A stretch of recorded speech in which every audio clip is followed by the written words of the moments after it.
Hello traders and investors, क्या हाल चाल। स्वागत है आपका आज के वीडियो में। तो आज मार्केट में काफी एक्शन हुआ है और मार्केट नीचे आया है। जो हमने कल डिस्कस किया था कि मार्केट एक रेजिस्टेंस पे खड़ा हुआ है जो 24,500 का रेजिस्टेंस है। और अगर आप 20 मूविंग एवरेज का रेजिस्टेंस भी देखें, अगर आप मूविंग एवरेज यूज करते हैं तो वो भी 20 मूविंग एवरेज के रेजिस्टेंस पे है। तो प्राइस भी रेजिस्टेंस पे था और इंडिकेटर के हिसाब से भी रेजिस्टेंस दिख रहा था। और 20 मूविंग एवरेज काफी इंपॉर्टेंट होता है अगर आप स्विंग ट्रेडिंग करते हैं। काफी इंपॉर्टेंट मूविंग एवरेज और ये शॉर्ट टर्म में बहुत अच्छा काम करता है। तो मार्केट वहां से रिवर्स हुआ और नीचे आया जो 2 दिन की तेजी हुई थी। और हमने ये भी डिस्कस किया था कि आज एक्सपायरी है और 2 दिन की तेजी हो चुकी है। तो मार्केट या तो यहाँ से साइडवेज रहेगा या नीचे भी आ सकता है, क्योंकि काफी रेजिस्टेंस है ऊपर मार्केट में और 2 दिन की तेजी हो चुकी है जो यूएस इलेक्शंस थे। तो अब उसमें थोड़ा सा हॉल्ट देखने को मिल सकता है। तो मार्केट ने आज 1% से ज्यादा की गिरावट दिखाई और मार्केट नीचे आया है। तो चलिए अपने चार्ट पे चलते हैं और मार्केट को एनालाइज करते हैं कि कल फ्राइडे को क्या हो सकता है निफ्टी और बैंक निफ्टी में। और सेक्टर्स को देख लेते हैं कि सेक्टर्स कौन से वीक सेक्टर्स हैं, कौन से स्ट्रांग है। और कुछ स्टॉक्स को भी देखेंगे जो कोई इस मार्केट में परफॉर्म कर सकता है या हमें नीचे की तरफ सेलिंग में काम आ सकता है या ऊपर जा सकता है लॉन्ग करने के लिए। तो चलिए चलते हैं अपने चार्ट पे और स्टार्ट करते हैं इस वीडियो को। आ चुके हैं निफ्टी के डेली चार्ट पे। तो हमने कल डिस्कस किया था कि निफ्टी में 2 दिन की तेजी हो चुकी है और निफ्टी अपने रेजिस्टेंस जोन पे आ चुका है। जो हमने डिस्कस किया था इसमें एक रेजिस्टेंस है जो इस जोन का बनता है। ये रेजिस्टेंस लेवल था अपना 24,500, इस पे आ चुका है निफ्टी। तो यहाँ से या तो ये गिर सकता है या गैप अप भी ओपन हो सकता है अगर चीजें सही रही तो। लेकिन ये गैप अप ओपन नहीं हुआ और उसकी रेजिस्टेंस के पास ही ओपन हुआ है। तो समझ में आ चुका था कि निफ्टी यहाँ से वीक है और ये नीचे जा सकता है। और इसने काफी गिरावट की और 1% से ज्यादा गिरा है आज और प्रीवियस कैंडल को इंगल्फ कर लिया है।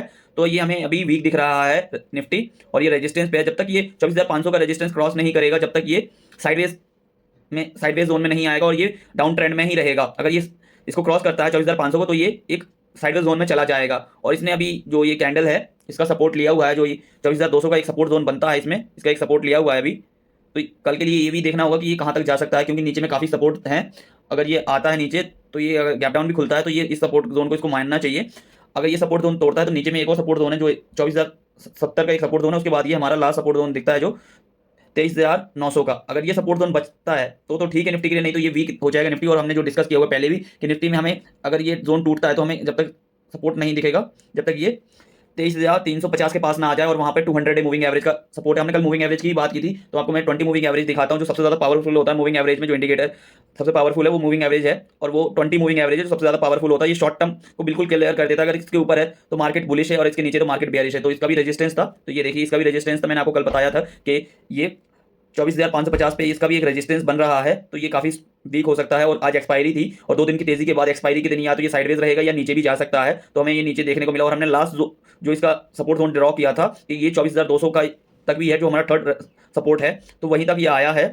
और अब हमारा नीचे में कल जो हमारा सपोर्ट है वो नीचे में हमें देखने को मिलेगा 24,070 का, जो एक अच्छा सपोर्ट जोन देखने को मिल सकता है। और उसके बाद 23,900 का, ये काफी इंपॉर्टेंट सपोर्ट जोन है। उसके पहले भी 24,135 का सपोर्ट है, लेकिन वो इतना वैलिड नहीं रहेगा जितना 24,070 का एक हमें सपोर्ट देखने को मिल सकता है नीचे में, क्योंकि हम ये पहले भी सपोर्ट का काम कर चुका है। तो ये भी हमें काफी अच्छा देखने को मिल सकता है नीचे। एक बार इसको हाउली चार्ट में देख लेते हैं हम।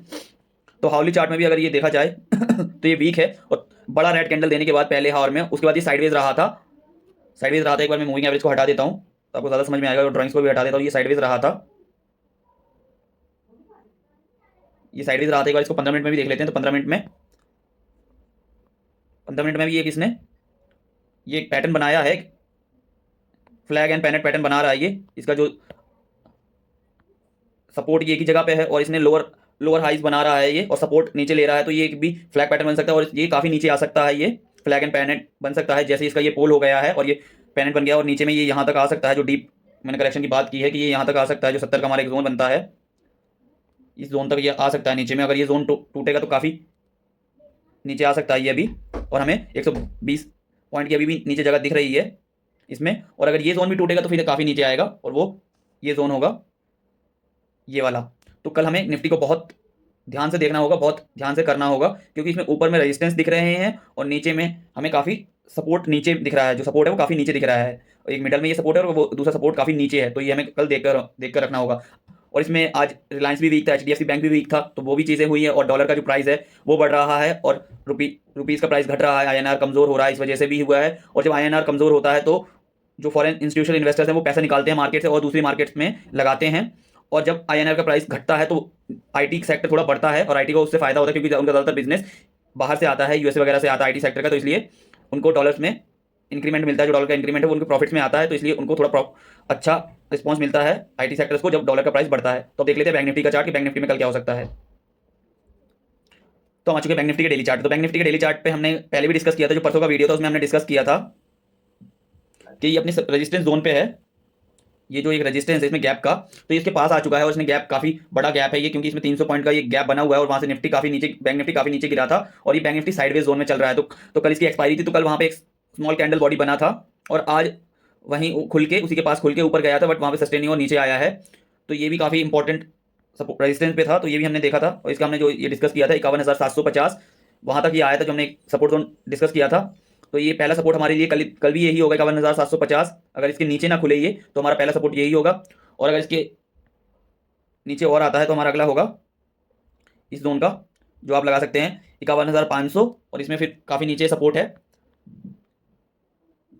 और 51,300। तो ये दो सपोर्ट लेवल हमें जो दिख रहे हैं, तीन सपोर्ट लेवल है, ये इसके आसपास ही बैंक निफ्टी आएगा अगर डाउन ट्रेंड में आता है, क्योंकि जो इतना बड़ा ग्रीन कैंडल हुआ था, तो ये जहां पे ये जो बाइंग हुई थी, तो ये बायर्स इसको यहाँ तक आने नहीं देंगे। अगर इसमें इतना नीचे तक प्राइस आता है बैंक निफ्टी का, तो समझ लीजिए आपको कि बहुत सारे स्टॉक्स को नीचे गिरना होगा। जैसे मान लीजिए जो ब्रेकआउट दिया था एसबीआई बैंक ने अपने रेजिस्टेंस के ऊपर जाके, और आईसीआई बैंक ऊपर जा रहा था, एक्सिस बैंक भी ऊपर जा रहा था, एचडीएफसी बैंक भी ऊपर जा रहा था, उनको भी काफी गिरावट दिखानी होगी जब इस लेवल तक आ सकता है ये जो हम डिस्कस करते हैं। और इसका अगर आप कल जो आपको इसका अगर ऊपर में देखने को मिल सकता है रेजिस्टेंस, तो पहला तो हमारा इसमें होगा 52,200 हमें साफ रेजिस्टेंस दिखता है। एक बार हाउली चार्ट में देख लेते हैं, तो 52,200 का हमें ये काफी बड़ा रेजिस्टेंस देखने को मिल सकता है। अगर ये क्रॉस होता है तो ऊपर में हमारा रेजिस्टेंस 52,500 का ही बना हुआ है बैंक निफ्टी में।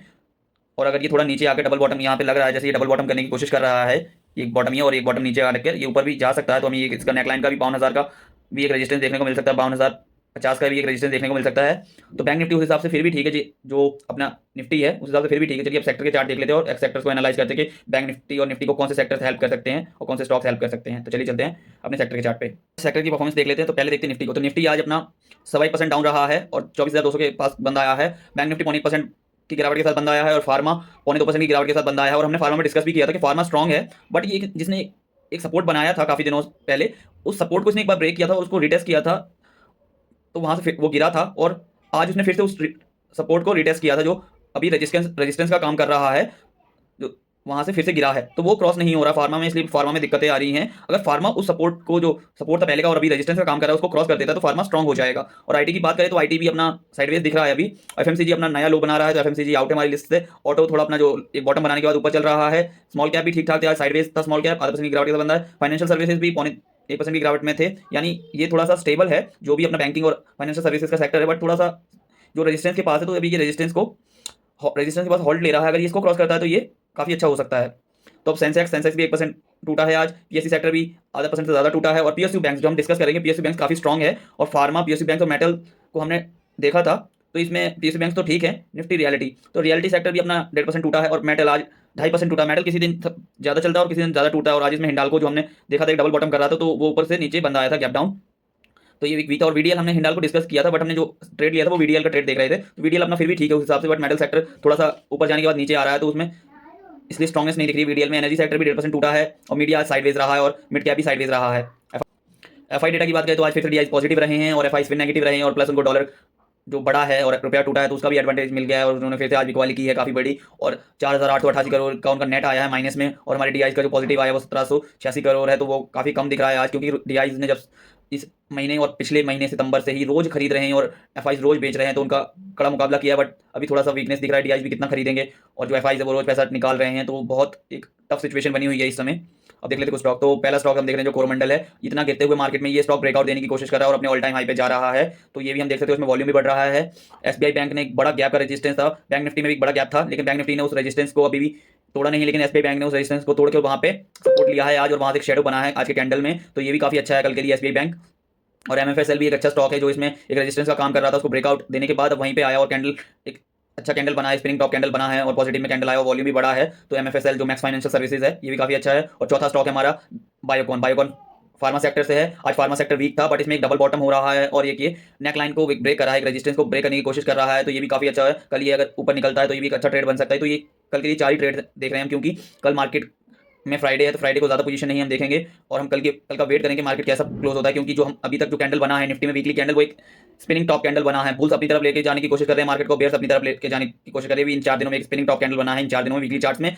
अब देखना होगा कि ये लास्ट कौन सा कैंडल बनता है, खत्म कहाँ होता है, ये एंड कहाँ होता है इस कैंडल का। जो कल का दिन है वो बहुत इंपॉर्टेंट होगा इस पूरे महीने के लिए, क्योंकि कल डिसाइड करेगा मार्केट अगर वो हैमर कैंडल फिनिश होता है या वो एक ऊपर से शेडो लिया हुआ कैंडल फिनिश होता है, इन्वर्टेड हैमर फिनिश होता है, तो काफी चीज़ें हैं कल के मार्केट में। आई होप आपको ये वीडियो पसंद आया होगा। अगर आपको ये वीडियो पसंद आया हो तो इस वीडियो को लाइक करें, मेरे चैनल को सब्सक्राइब करें। आपके कोई क्वेश्चन इंक्वायरीज हो तो मुझे कमेंट्स में बताएं। मिलते हैं नेक्स्ट वीडियो में, जब तक के लिए हैप्पी ट्रेडिंग।